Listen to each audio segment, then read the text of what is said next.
U.S. Special Envoy Amos Hochstein arrived in Beirut amid optimism for a ceasefire agreement in Lebanon. But the war goes on. Hezbollah fired rocket barrages into northern and central Israel, causing a death and multiple serious injuries. Those incoming intrusions are continuing today. More from ILTV's Devo Klein. 2 casualties were reported earlier today when Hezbollah targeted much of Israel's Galil, with a direct impact reported in a home in Carmiel. The 2 were evacuated to Rambam Hospital in serious condition.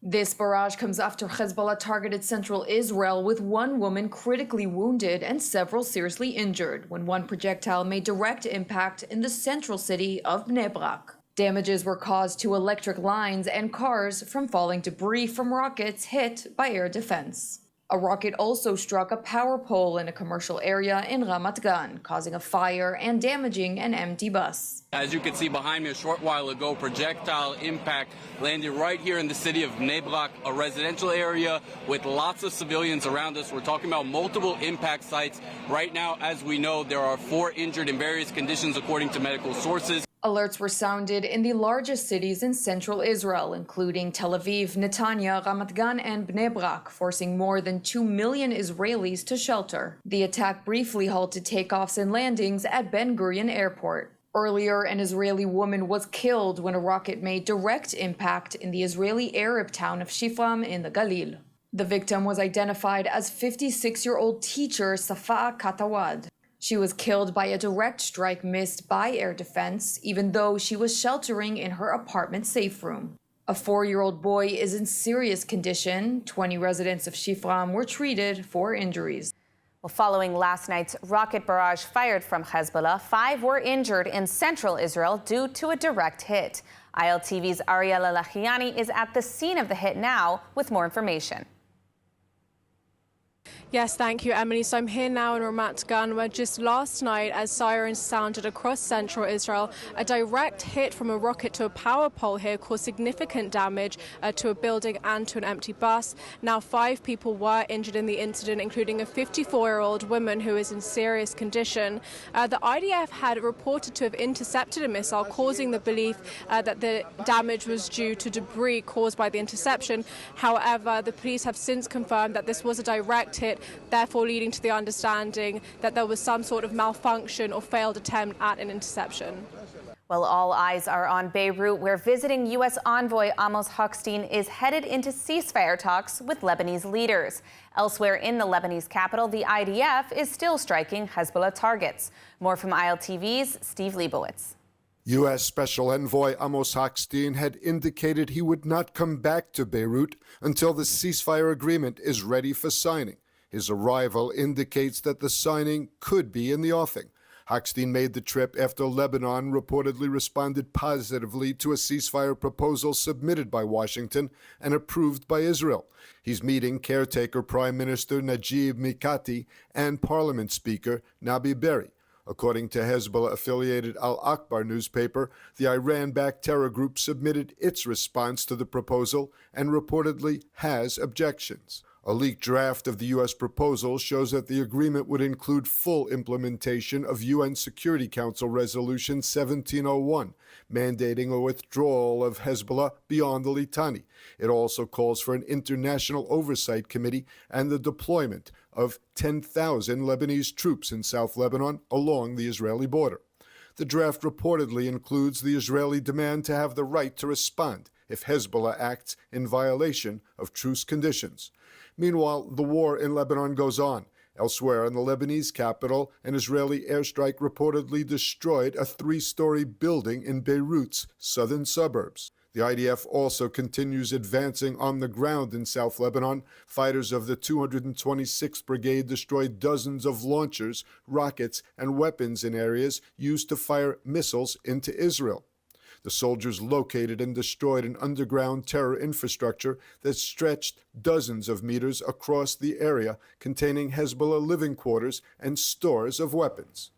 As Israelis face continued barrages of rockets and drones nationwide. Joining us to discuss the current situation is Dr. Eli Carmon, senior researcher at the International Institute for Counterterrorism. Thanks so much for joining us today, Dr. Carmon. It's an honor to have you on. We're seeing reports already of Lebanon possibly agreeing to some kind of ceasefire terms. What's different about the U.S. proposal now versus what was proposed before? I think there are two main points in the conflicting points in the American proposal and the Lebanese response. One is concerning the right of Israel to respond to any attempt of breaking the agreement and attacking Israel. Trying to or responding to Hezbollah attacks against Israel. The second is the composition of the international force. It seems somehow, I don't know why, the Lebanese or the Hezbollah are not accepting the presence of German and I think also French troops in this monitoring force. In my opinion, there are more difficult and deep differences, but we don't hear about them. Now, how viable would this kind of a ceasefire agreement really be? I mean, we're talking about, as you mentioned, another international peacekeeping force of some kind, and the last one cost a lot and still hasn't gotten the job done. So what would be different now about these, proposed French or German forces that would supposedly keep the order in southern Lebanon? Even in Hebrew, when we speak about asdara, it is not a real agreement. It is a kind of deal, but it's not a real agreement for the long term. Hezbollah is still quite strong, although not in southern Lebanon, but most of the central and southern northern Lebanon.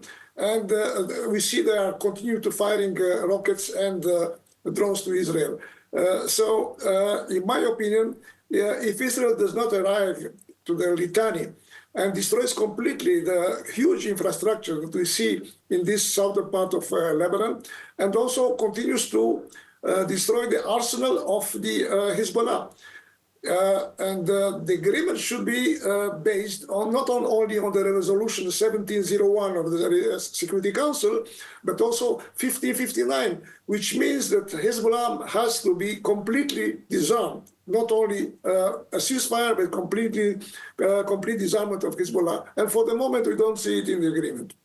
Now, let's talk a little bit about the role of the Islamic regime in Iran. They're reportedly, according to a few reports, have been pressuring Hezbollah to accept some of the terms that were offered for a ceasefire, including pulling back to the Litani. What is your take on this? Is this a result of, anticipated pressure from a future Trump administration? Is it not connected at all? Why would the regime in Iran now be pressuring Hezbollah to possibly concede on at least some of these points? The Iran regime does not want to lose Hezbollah as an important military factor against Israel on northern frontier. But they have a problem with the new administration, the Trump administration. We see that they are hinting that they will not respond to Israeli attacks, or they will not try to punish Israel for its last attack. And also that some hints that they perhaps want to reach a nuclear agreement with the new administration. So from this point of view, the Tehran regime is interested that the forces of Hezbollah be kept as a reserve in case the agreements or the negotiations with the Trump administration will not succeed. So from their point of view, anyway, there is no other possibility but to stop the fighting and try to leave what remains of the arsenal, the very important long-range missiles arsenal, in the hands of Hezbollah, because the Lebanese government, at least for the moment, is not really able to impose its rule. There is no president, by the way, to sign an agreement. So they will have to choose a president, to elect a president, to elect a new government, perhaps a new parliament, and then we'll see if they are ready for a real agreement. Now, from the Israeli perspective, what would a good ceasefire actually look like? Would it only be possible if Israel has, full choice at the end of the day to enforce this agreement? Or is there some kind of situation in which we could have an agreement that doesn't include Israel's freedom of movement, we'll say? in my opinion, the Israeli government should strive to an agreement which includes, as I said, not only the 1701 resolution of the United Nations Security Council, but also 1559 to ask for the complete disarmament of Hezbollah. And we see more and more elements and parties in Lebanon agreeing with this posture. They are interested because the other communities, the Christians, the Sunnis, the Druze, they don't have a militia, they don't have an armed force. So they want Hezbollah to be disarmed. I think we have to unite forces with these communities and with the international community also and convince the administration of President Trump at least to accept this kind of agreement and not a partial agreement or such kind of asdara. Absolutely. Well, unfortunately, we are out of time. But Dr. Eli Carmon, thank you so much for joining us today. Thank you for having me. Speaking in a special session of the Knesset, Prime Minister Netanyahu expressed criticism of the Biden administration council at critical stages of the Gaza war. Netanyahu also confirmed that Israel targeted a component of the Iranian nuclear program last month. More from ILTV's Steve Leibowitz. During his address to Knesset, Prime Minister Benjamin Netanyahu repeatedly criticized the Biden administration's judgment and policies at major stages in Israel's ongoing war in Gaza. Netanyahu said the U.S. suggested that we not enter Gaza. It had reservations about entering Gaza City, Khan Yunis, and most critically, strongly opposed entry into Rafah. Amid disruptions from opposition MKs and from hostage families in the gallery, the Prime Minister claimed, "We'll bring home dozens more hostages, I hope, in the near future." Turning to the conflict with Iran, Netanyahu confirmed that a part of Iran's nuclear program was hit amid last month's Israeli airstrikes. אנחנו עדיין ניבחן ביכולת שלנו לסכל את הגרעין. זה לא סוד, זה פורסם. יש מרכיב מסוים בתוכנית הגרעין שלהם שנפגע בתקיפה הזאת. On Monday, Canada announced they had foiled a plot by the Islamic Republic of Iran to assassinate renowned human rights activist and former Canadian Attorney General and Justice Minister Irwin Cotler. Cotler is known globally for his critical human rights work, including on behalf of Soviet Jewry prior to the fall of the USSR. Cotler also served as the Canadian envoy for combating anti-Semitism. According to the reports, Cotler was notified in October that there was an imminent threat to his life within 48 hours. The Canadian police have been tracking 2 suspects, but have not yet stated if any arrests were made. Cotler is currently under 24/7 surveillance since October 7, 2023, but has been in the crosshairs of the Islamic regime since 2008, when he lobbied for the IRGC to be labeled a terror group. And now, speaking of the terrorist activities of the regime in Iran, a new lawsuit has been filed against the regime in Iran by the families of victims of October 7th. Let's take a look at the lawsuit. On Sunday, the families of American victims of the October 7th massacre filed a lawsuit in U.S. federal court against the Islamic Republic of Iran and associated terror proxies over the regime's sponsorship of Hamas terrorism. The lawsuit focuses on new documents obtained by lawyer Gary Olson, which detail monthly installments of $7 million in payments to Hamas from the IRGC in the lead-up to October 7th for the purpose of, quote, confronting Israel. The lawsuit also includes documents showing a mutual defense pact between the regime and Hamas, stating that if war breaks out, the terror proxy network will support Hamas, and also details the expensive payments to Hezbollah and Hamas chiefs, a range of $12 million to $48 million annually. In total, 37 families of victims are a part of the lawsuit, including Itai Chen, who was kidnapped and killed October 7th, and Yechiel Leitner, who is set to become Israel's ambassador to the United States. Leitner's son Moshe was killed in battle in Gaza in November. The lawsuit is seeking unspecified financial compensation for the families under the U.S. Foreign Sovereign Immunities Act and the Anti-Terrorism Act. Well, she has been a pioneer for disability rights in Israel, serving as a member of Knesset. And since October 7th, she's taken on an even bigger role, communicating Israel's story to the deaf community. Joining us now is Shirley Pinto, along with her translator, Leah. Thank you so much for joining us today, both of you. It's an honor to have you in the studio. To start, I'd love to hear from you. How did you come about telling Israel's story, and what happened on October 7th? How are you communicating that to the deaf community? Well, since October 7th, like anyone else here in Israel. I woke up in Saturday morning. It was lucky that my phone was near to me and vibrate, and I felt it.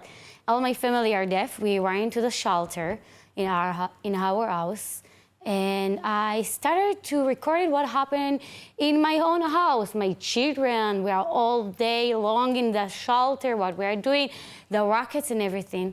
And then I saw it's get for a million of views in Instagram. I 500,000 of people watching the other video. A lot of people, deaf people from another country, asking me questions. What really happened? What do you think about it? How we can help you? And I want to tell you, around all the world, there is 70 million deaf people who speak in sign language. It's a lot. Of course, that everyone speaks different sign language, but we have the international sign language that is connecting us. It's like your English. So I started to making a video, one after one, in international sign language. And after that, I enjoyed to volunteer to a group of ambassador of Ministry of Foreign Affairs and Diaspora for explaining the Israeli story. And I'm still doing that today, year after October 7, because the world needs to know what happened. Even now, the hostages in Gaza are fighting in Lebanon. It's not an easy fight. Absolutely, absolutely. I wanted to ask you about the community here in Israel. I mean, how has the community struggled during this very difficult war, and how can the rest of Israeli society support them? I will tell you that in a personal story. I think it's like the most possible to understand that. My mother, she's deaf and blind. She cannot see and cannot hear nothing. And she lives in the north of Israel, in Kiryat Bialik. She cannot hear the alarms. She cannot see the alarms in the TV if there is something. So this is the worst situation that people can be at war. And every day there is alarms. And she already rocket on her city. And I text her, Mom, there is a rocket. You need to go to the shelter. And it takes time until she realized what happened. So there is the IDF app, like anyone else using, that people are deaf knowing there is an alarm because of the IDF app. But unfortunately, this app, you should have the phone in your hand all the time if you take a shower, if you are driving, if you want to eat, if you're sleeping, if you want to play with your children, if you want to do another thing, you cannot know there is alarms. And in my mother's case, it's worse because she cannot see and hear. So it's a very difficult situation. I take this personal story to explain to people watching us the hard situation that people with disability still feeling in this war. For example, the deaf people. Until now, 1 year after October 7, my mother is still alive, and there's no another people of disability that get killed because this not access situation. It's lucky. I know that myself, I trying to take more safe stuff that I can do because I cannot hear the alarms when I'm driving. I all the time with my phone in my hand, all the time trying to be attention about what happened. It's very hard. I was actually going to ask you, practically speaking, how does the deaf community know when there's a rocket alarm? You mentioned your mother, but in addition to that, in general, how do they find out when, in some cases you have 15 seconds. How do they know? In January, in the beginning of this year, I was alone at my house. It was evening. My husband was not at the house. I watching the news, and I have 2 dogs. My 2 children are deaf, are sleeping in their own bed. And suddenly, I saw that my dog very nervous. And they ran into the shelter and going out and going to the shelter. And it looked very weird for me, but I told myself, there is nothing in my phone. I'm not seeing there is alarms in the TV, but I told myself, okay, I will not take the risk. I listened to my dog. I took my 2 children, I ran into the shelter, closed the door, and after 10, 15 seconds after I closed the door, the alarms came on my phone in the app. because there is a problem. There's a big problem about the Wi-Fi. And I thought to myself, what happened if I didn't listen to my dog and the rocket was on my house? There is more 100,000 people who are having a problem with their hearing, half hearing, deaf, and they cannot have the access way to know there is a rocket, and it's a very hard situation. Absolutely, a very, very difficult situation for those with disabilities, and such important work that you're doing to help the world and, of course, those with disabilities understand. Last question, can you tell us a little bit about your work for those with disabilities? I know you did a lot of work in the Knesset with this issue. Yes. My entire life, I work for disability people, right? This is my life mission. All the kind of disability people. Of course, much stronger this year because what happened since October 7, and also when I was serving in a member of a Knesset. And now I promote a Purple Homefront program that I write it because all the problems that I told you about the rockets, about people with disability that does not have solution when to go to an access shelter, people with on the spectrum that need help, need a medication, need to go to a safe place. And the country, unfortunately, don't have a plan for them. So I write a plan called Purple Homefront Plan that this is the first plan, I think, in the whole world that's talking how to make access, a solution access for people with disability in an emergency situation. I was in London. I met a member of parliament, showed them the plan, and was for them it was amazing because they didn't thought to do a plan like that. I'm not talking just because a war situation. Every emergency situation, if there is like COVID that we had and everything, we need to have a solution for people with disability. So every country has to take this program and promote it. It's to save life. Absolutely. A very, very international and important cause. I want to thank you, Shirley, for coming in and for everything that you're doing for those with disabilities. Thank you. I hope that more people watching. And thank you about what you're doing for us, Bara, for us. I see that. Thank you, thank you. And I hope that more people watching will pay attention to this issue, as it is something incredibly, incredibly important and can really save lives. Thank you, Shirley, and of course, Leah. Thank you. And now for something positive and exciting. A rare bird was just spotted in the south of Israel. The bird hasn't been seen for nearly 30 years. ILTV's Devo Klein has more. The bearded reedling, a rare bird, was just spotted by birdwatcher Dov Leibovitz in the Beersheba River Park. This songbird was thought to be extinct and is highly regarded among Israeli birdwatchers as a rare and much sought-after bird, with its last sighting being documented in 1995 in the Hula Valley.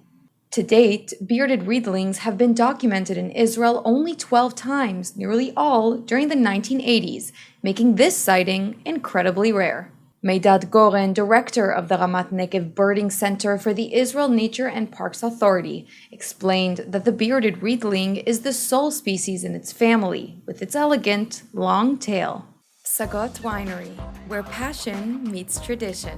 Nestled in the heart of Binyamin, our vineyards yield exquisite wines, crafted with generations of expertise. And now let's take a look at the weather forecast. Rainy showers are expected around most of the country tonight, with lows of around 13 degrees Celsius or 56 degrees Fahrenheit. Then tomorrow we'll see more rainy showers alongside cloudy skies, with highs of about 22 degrees Celsius or 71 degrees Fahrenheit. That's a wrap for today's news. For the latest updates from Israel on all your devices, be sure to follow our ILTV channels, subscribe to our newsletter, and explore our website, iltv.tv. Stay informed with the latest news straight from the heart of Israel. I'm Emily Schrader. Be well, and thank you so much for watching.